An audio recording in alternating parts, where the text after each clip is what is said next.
ক্রমান্বয়ে অনুকরণ মাধ্যমে ইংরেজি শেখার সহজ মাধ্যম। হ্যাঁ বন্ধুগণ, একটি মূল ভার্বের পূর্বে বিভিন্ন অক্সিলারি ভার্ব যুক্ত করার পর 121 ভাবে পড়ার পদ্ধতি আজকের ভিডিওতে আমরা আলোচনা করব। হ্যাঁ বন্ধুগণ, ভিডিওটি শেষ পর্যন্ত দেখুন, পুরো বিষয়টি বুঝে নেন। আজকের ভিডিওটি Khan method a complete book of written spoken English grammar এই বই থেকে নেওয়া হয়েছে। এই বইটি সম্পূর্ণ বাংলা অর্থসহকারে এবং ভিডিও লেকচার আলোকে তৈরি করেছে। এই বইটির উপর ইতিমধ্যে 550-এর অধিক ভিডিও লেকচার তৈরি করে ফেসবুক, ইউটিউবে দেওয়া হয়েছে। সেগুলো দেখুন, প্রতিটি ভিডিও আপনাদের কাজে আসবে এবং ভালো লাগবে। এছাড়া যাদের ভিডিও লেকচার দরকার তারা প্যান ড্রাইভের মাধ্যমে ভিডিও লেকচার নিতে পারেন, তাই আমাদের সাথে যোগাযোগ করতে পারেন। হ্যাঁ বন্ধুগণ, এখন আসুন আমরা সরাসরি প্র্যাকটিসে যাব। হ্যাঁ, ইতিমধ্যে এই অধ্যায়টির ওপর একটি ভিডিও লেকচার আমরা দিয়েছি, অর্থাৎ 1 থেকে 37 পর্যন্ত কিভাবে পড়বেন এবং একটা ভার্বের নমুনা শিখলেই যে কোনো ভার্ব দিয়ে পড়তে পারবেন। তাই আসুন আজকে আমরা 38 থেকে এখন শেষ পর্যন্ত পড়ব পুরো বিষয়টা, অর্থাৎ 81 পর্যন্ত পুরো বিষয়টা কিভাবে রপ্ত করবেন সে বিষয়টা আপনারা দেখুন। আর এছাড়া যারা প্রথম ভিডিওটি দেখেননি তারা প্রথম ভিডিওটি দেখে নিলে দ্বিতীয় ভিডিওটি দেখতে এবং পড়তে সহজ হবে এবং মনে রাখতে সহজ হবে। লক্ষ্য করুন যে তুমি কি কাজটি করতে পারবে, will you be able to do that, তুমি কি কাজটি করতে পারবে। তো পড়ার সিস্টেম হলো, তুমি কি ইংরেজি পড়াতে পারবে, will you be able to teach English, তুমি কি ইংরেজি পড়তে পারবে, will you able to read English, তুমি কি সেখানে যেতে পারবে, will you able to go there, আর তুমি কি আমাকে সাহায্য করতে পারবে, will you be able to help me. তো এইভাবে যে কোনো দুই জায়গায় যে কোনো ভার্ব বসে আমরা পড়তে পারবো। জাস্ট আপনি বাংলা এবং ইংরেজির সাথে মিলে মিলে পড়ুন, ভাষা আপনার লেভেলে চলে আসবে। অর্থাৎ ভাষা হোক অনুকরণ মাধ্যম, তাহলে এগিয়ে যাব। লক্ষ্য করেন, কোডু দুদর, তুমি কি কাজটি করতে পারতে, তুমি কি করতে পারতে। Must he do the work, সে কি অবশ্যই কাজটি করে বা করবে। Must he be doing the work, সে কি অবশ্যই কাজটি করতেছে বা করিতে থাকবে। Must he have done the work, সে কি অবশ্যই কাজটি করিয়াছে বা করিয়া থাকবে। Must he have been doing the work for few days, সে কি অবশ্যই কিছুদিন যাবত কাজটি করিতেছে বা করিতে থাকবে। এখন এই হলো মাস্টের 4টি ব্যবহার। আপনি মাস্টের জায়গায় ডুয়ের জায়গায় must he do the work, must he go to school, সে কি অবশ্যই স্কুলে যায়। Must he be going to school, সে কি অবশ্যই স্কুলে যাইতেছে। Must he have gone to school, সে কি অবশ্যই স্কুলে গিয়েছে। Must he have been going to school for long time, সে কি অবশ্যই কিছুদিন যাবত বা দীর্ঘদিন ধরে স্কুলে যাইতেছে। হ্যাঁ বন্ধুগণ, এইভাবে যে কোনো ভার্ব দিয়ে আপনারা প্র্যাকটিস করবেন। এখন আসেন নিড দিয়ে, need he do the work, সে কি কাজটি তার কি কাজটি করা প্রয়োজন বা দরকার। Need he have done the work, তার কি কাজটি করা প্রয়োজন ছিল বা দরকার ছিল। তো এইভাবে নিডের ব্যবহার 2টি। এখন আসেন দেয়ার হি ডু দ্য ওয়ার্ক, সে কি কাজটি করার সাহস করে অথবা তার কি কাজটি করার সাহস আছে। আর ইউ, হয়। এখন আসেন যে am to is to are to এর ব্যবহার দিয়ে কিভাবে পড়বেন লক্ষ্য করুন। Are you to do the work, তোমাকে কি কাজটি করতে হয়।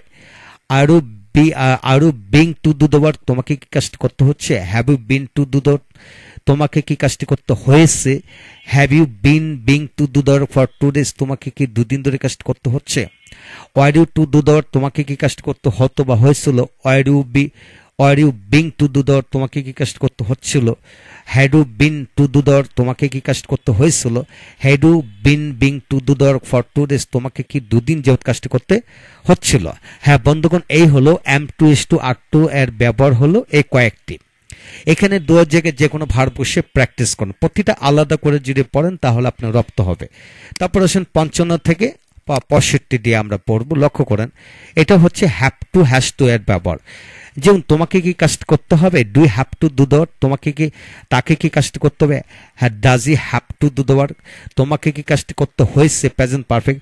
Have you had to do the work, তোমাকে কি কাজটি করতে, তাকে কি কাজটি করতে হয়েছে। Has he had to do the work. তারপর সে তোমাকে কি আমাকে কি কাজটি করতে হবে।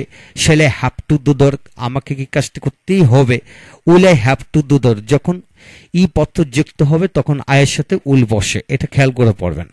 তাকে কি কাজটি করতে হবে, will he have to do the work. তাকে কি আমাকে কি অবশ্যই কাজটি করতে হবে। Must I have to do the work, আমাকে কি অবশ্যই কাজটি করার দরকার। Must he need to do the work. হ্যাঁ বন্ধুগণ, এখানে নিড হলো মূল verb, must he need to do the work, অর্থাৎ তার কি অবশ্যই কাজটি করার দরকার। এখানে অবশ্যই মানে মাস্ট, তারপর দরকার মানে নিড একটা মূল ভার্ব, আবার নিড একটা অক্সিলারি ভার্ব। তারপর আসেন can he need to do the work, তার কি কাজটি করার দরকার হতে পারে। Could he need to do the work, তার কি কাজটি করার দরকার হতে পারত। হ্যাঁ বন্ধুগণ, এখানে দুয়ের জায়গায় এরূপ 55 থেকে 65 11টি বাক্য কমপক্ষে 10টি ভার্ব দিয়ে যদি প্র্যাকটিস করেন ইনশাল্লাহ এগিয়ে যাবেন এবং মনে রাখতে পারবেন। এখন আসেন 66 থেকে 81 পর্যন্ত পড়ব। যেমন do you have the work done, তুমি কি কাজটি করিয়ে নাও, অর্থাৎ পজিটিভ ভার্ব। আর do you make the work done, তুমি কি কাজটি করিয়ে নাও। হ্যাঁ বন্ধুগণ, এখানে হ্যাভ দিয়ে করা যায়, মেক দিয়ে, গেট দিয়ে করা যায়, এইভাবে পড়তে পারবেন। এখন আসেন are you having the work done, তুমি কি কাজটি করে নিচ্ছ। Have you had the work done, তুমি কি কাজটি করে নিয়েছো। Did you have the work done, তুমি কি কাজটি করে নিয়েছিলে। Are you having the work done, তুমি কি কাজটি করে নিচ্ছিলে। Had you had the work done, তুমি কি কাজটি করে নিয়েছিলে, অর্থাৎ প্রেজেন্ট পাস্ট পারফেক্ট টেন্স হলো হ্যাড ইউ হ্যাড একটা মূল ভার্ব, হ্যাভের past person from had. Had you made বা গট দ্য ওয়ার্ক ডান, তুমি কি কাজটি করে নিয়েছিলে। হ্যাঁ, এখানে হ্যাডের জায়গায় মেড একই অর্থ প্রকাশিত হয়। তারপর আসেন shall we have the work done, আমরা কি কাজটি করে নেব। Shall we have the work done, আমরা কি কাজটি করে নেব। Will he have the work done, সে কি কাজটি করিয়ে নেবে। Should you have the work done, তোমার কি কাজটি করে নেওয়া উচিত। Should have had the work done, তোমার কি কাজটি করে নেওয়া উচিত ছিল। Would he have the work done, তুমি কি কাজটি করে নিতে। Can you have the work done, তুমি কি কাজটি করে নিতে পারো। Could you have the work done, তুমি কি কাজটি করে নিতে পারতে। Must he have the work done, সে কি অবশ্যই কাজটি করিয়ে নেয় বা নিবে। Need you have the work done, তোমার কি কাজটি করে নেওয়া দরকার। Need he have had the work done, তার কি কাজটি করে নেওয়া দরকার ছিল। হ্যাঁ বন্ধুগণ, এটা হচ্ছে কোয়াজিটিভ ভার্ব। হ্যাঁ, এইভাবে আপনারা কোয়াজিটিভ ভার্ব আর কিছু ব্যবহার আছে সেগুলা নিয়ে আমরা লক্ষ্য করেন। এখানে কোয়াজিটিভ ভার্ব এখানে আরো কিছু আছে। Are you to have the work done, তোমাকে কি কাজটি করে নিতে হয়। Were you to have the work done, তোমাকে কি কাজটি করে নিতে হতো। Do I have to have the work done, আমাকে কি কাজটি করে নিতে হবে। বা do I have to make the work done, আমাকে কি কাজটি করে নিতে হবে। Does he have to have the work done, তাকে কি কাজটি করে নিতে হবে। Did he have to have the work done, তাকে কি কাজটি করে নিতে হতো। Shall I have to have the work done, আমাকে কি কাজটি করে নিতে হবে ভবিষ্যৎ বোঝালে। Will you have to have the work done, তোমাকে কি কাজটি করে নিতে হবে। Must you have the work done, তোমাকে কি অবশ্যই কাজটি করে নিতে হবে। The are you suppose to have the work done, তোমাকে কি কাজটি করে নেওয়ার কথা। Were you suppose to have the work done, তোমার কি কাজটি করে নেওয়ার কথা ছিল। Would you like to have the work done, তুমি কি কাজটি করে নিতে চাও। Do you feel like to having the work done, তুমি কি কাজটি করে নিতে ইচ্ছে করছো।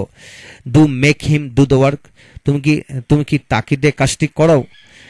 তো বন্ধুগণ, এখানে 94 থেকে বাকি অংশ পরবর্তী ভিডিও লেকচারে আমরা দিব ইনশাল্লাহ। পরবর্তী ভিডিওতে দেখুন, অর্থাৎ 3য় নম্বর ভিডিওতে দেখুন, ইনশাল্লাহ আপনারা পুরো বিষয়টি বুঝতে পারবেন। যা কিছু শিখবেন অনুকরণের মাধ্যমে শিখবেন, এত বেশি নিয়ম কারণ জানার দরকার নেই। আমরা শুধু অনুকরণের মাধ্যমে, অর্থাৎ বাংলা ভাষা যেভাবে শিখলাম ঠিক একইভাবে ইংরেজি ভাষা শেখা যায় শুধু অনুকরণের মাধ্যমে। অর্থাৎ প্রতিটা বাক্যের অনুকরণের মাধ্যমে, যেখানে আইএনজি সেখানে হাজার হাজার বার আইএনজি, যেখানে ভার্বের পাস্ট পার্সন ফর্ম সেখানে হাজার হাজার ভার্বের পাস্ট পার্সন ফর্ম হবে। জাস্ট আপনাকে প্রতিটা বাক্যের বাংলার সাথে তাল মিলে আরেকটি বাংলা লিখে এইভাবে যদি প্র্যাকটিস করেন, মনে অজান্তেই পুরো 200, 121 ভাবে পড়ার পদ্ধতি আমরা শিখে যাব। ইতিমধ্যে এদের উপর আমরা একটি মূল ভার্ব দিয়ে 24টি অক্সিলারি যুক্ত করে 167 ভাবে পড়ার কৌশল এদের উপর ভিডিও আমরা দিয়েছি। অর্থাৎ হা বোধক আর না বোধক করতে হলে 164 ভাবে পড়ার কৌশল আমরা ভিডিও লেকচার দিয়েছি ইতিমধ্যে, সেগুলা দেখুন। আর এখানে হলো ইন্টিগ্রেটিভ ফর্ম কিভাবে পড়তে হয় সে বিষয়টা এখানে দেখানো হলো। আর 3য় ক্লাসটি অবশ্যই দেখবেন ইনশাল্লাহ। আর এছাড়া যাদের ভিডিও লেকচার দরকার তারা পেন ড্রাইভে নিতে পারবেন। ভালো থাকুন, পরবর্তী ভিডিওগুলো অবশ্যই দেখবেন। Thank you very much.